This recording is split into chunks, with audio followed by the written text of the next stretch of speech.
Siya nakita ninyo ako ang tugkaran, actually doon ni sa ako ang baboyan. So karon kini siya is puno ni siya og sagbot. So nakoy baka buhaton ani mga kababoy nga ako lang siya i-share sa inyo no. Akin siya is sarili na ko ni siya nga mixing unsa na ko ni siya pagpatay. Mogamit lang ko sa mga ingredients sama sa asin, suka o kining sabon. So kining tulo ka ingredients mga kababoy ako ni siyang mix tapos ako ni siyang isprehan. Tan-aw nato kung unsa ang result after a week. So sa karon mga kababoy na ata diri so na diri no. So na ako'y tubig daan. Actually na diri akong baboy So na diri ako ang tubig. So diri siya sponsored mga kababoy ha. Kini siya ako ang sabon. So isa lang ka sachet nga sabon, isa ka kilo nga asin, and of course it should kuan magdapat mga kababoy at ang gamiton is suka. Kini siya nga suka. Prefer gina ko mga kababoy is dato puti, kaso lang kagahapon pag adto nako is wala sila dato puti nga katong 1 liter. So kini lang ako ang gipalit. Still suka gihapon ni siya. And of course mogamit ta sa ato ang pinakakusgan nga power spray. Kini siya. So mo ni siya mga kababoy no. So ako lang i-link ang kuan ani sa iya ha. Kuha sa ako inapalit kini Surfly. So ako ni siyang i-comment kung unsa ni siya kagwapo. Actually mga kababoy, sobra na ni siya 7 ka bulan sa kuha. And until now I still using this one. Okay gyud siya mga kababoy. Labi na kung gamay pa ato mga baboy yan. Dili pa nato kay makagasto og dako. So kini siya okay na kaysaran sa tuwa, makatabang na ni siya sa pag limpyo sa ato ang mga baboy. So mao na siya mga kababoy no ato ang kaganapan karon. By the way mga kababoy, akong ipakita sa inyo hapon kung saan ako ni pag-mix mamaya. So ako ani siyang ihalo tanan. Kini siya estimate lang na ako ni siya nga tubig ha kung sa kadaghanon, kung unsa man kadaghanon yung tubig pwede ra jud. Pero preferably man gud mga kababoy, isa ka kilo nga asin, 1 liter nga suka o kining sabon, good na siya for 1 knapsack sprayer or 16 liters. So kini sa mga kababoy stand meter lang gini ako ang gigamit ani. So ana ra na siya.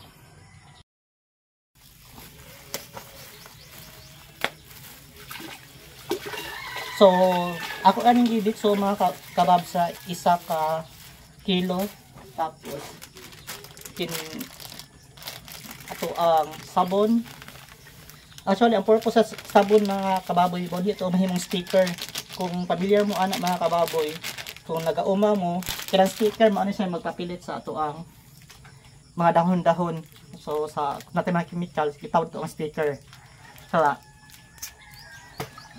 kini dayon ato ang suka ana siya ato na siya ibuhos tanan and then ato ni siyang i-mix. Make sure lang yung mga kababoy nga ma-mix siya maayo. Ang pinaka-importante mo diri mga kababoy nga dapat matunaw ang ato ang asin. So ma-feel man nato ni siya mga kababoy kung fully melted na or natunaw ng ato ang mga sabon o ang ato ang sabon o ang ato ang asin kay wala na tayo makapa diri sa ato ang gimix. So ani ra ni siya, mix ang nato.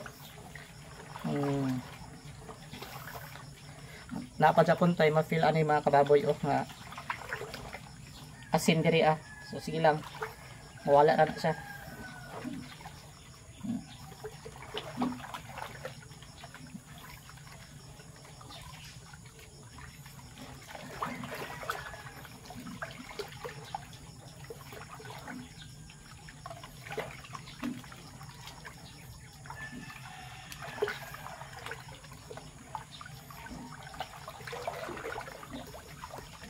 Ni mga kababoy manatag mix. So baro ni siya ang resulta karon sa atuang gi-mix. So karon ato nang i-try pagpa-andar at tuang. So ana ra ni siya, ato ra siya i-spray. At ana ra ni siya, spray ra gyud ato ni siya diri sa mga sagbot. Pasensya na kung wala pa kay dikuan kay wa pa ni saka nga tuang tubig kon. Ano siya? Spray na sa automatically sa mga dahon-dahon. Ato na siya tanawon kung unsa gi ka-epektibo ni sa atong gibuhat nga mixture. Ana ra na siya diha. Diha.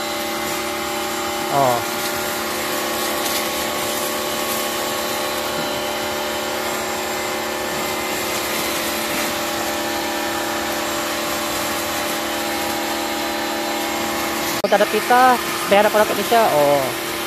Ano rin siya, dali na kayo, spray na tani. Oh. Ay tangla diha, dito na igoon. Sige lang. Ato rin sa tanawon kung saan effective siya nga mixture mga kababoy. Oh. Ato ano siyang bason maayo. Para sure jud. So, para basaon nato ni. Oh. Diba? Ano na siya kadali. Oh. Sumungutan na mo mga kababoy kung unsa kong gamit nga power spray.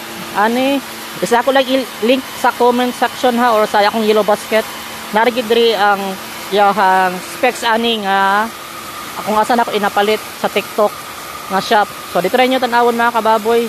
Actually powerful siya nga power spray oh, or portable siya nga power spray. Okay ra kay sanan oh, di ba?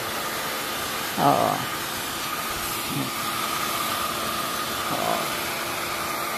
So, basa-basaon na natin siya. Diba? Ana lang. Ato na ni basaon.